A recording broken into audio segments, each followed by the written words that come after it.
I, 28 female, gave birth to my daughter nearly 5 months ago. My sister Jenny, 34, has 3 kids with her husband. Before I gave birth, Jenny gave me several warnings about postpartum depression and how hard the baby will be on my marriage. I took all the advice she gave me, but thankfully, my experience hasn't been as horrible as she warned. I'm extremely lucky and privileged in my situation, and I acknowledge that.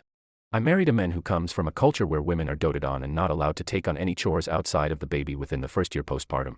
For the first 2 months, all I did was look after our daughter. My husband and his family took care of everything else. He took the first 2 months off from work, so he was home with me the entire time. We've bonded in a way I couldn't ever imagine. It's made us closer and made me love him 1,000 times more, seeing how much he loves being a dad and how excited he is to be involved in everything. My husband's family would cook us fresh meals every single day for the first 2 months as well. They say that's what's normal in their culture, and a woman who has just given birth should be taken care of. They would also come over and, together with my husband, clean the whole house, do laundry, meal preps, etc.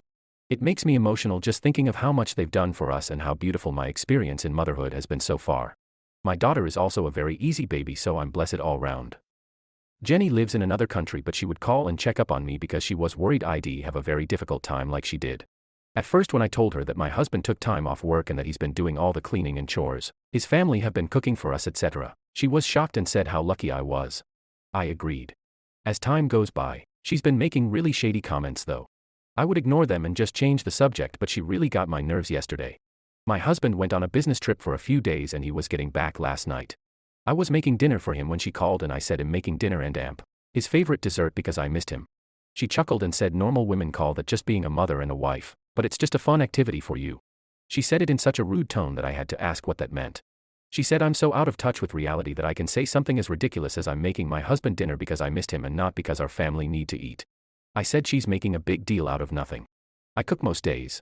I told her she knows my in-laws cooked for the first 2 months and they don't anymore, so who does she think has been cooking? She said sometimes when she calls I mention that my husband has made dinner, so it's obviously not me who does it. I said yes, he makes dinner sometimes because he's also part of this family, but I do it 90% of the time. He likes making us recipes he sees online, so what exactly is the problem? She said I've basically been babied since my daughter has been born, and it drains her talking to me because I don't sound like a real mother and wife with how easy I've gotten it. I really lost my head after this comment. I told her me not struggling 24/7 doesn't mean I'm less of a mother than her. I take care of my baby, and yes, my husband helps a lot, but that's his duty as a father. I said she sounds jealous and bitter and that I'm not going to apologize for not struggling as much as she did, and cut the call. I don't regret it because she was being very rude to me too, but she ranted to our brother and he told me I was being too harsh instead of understanding why seeing me live an easier life than her would be hard on her. He suggested I reach out to her to fix it, but I don't want to. AITAH.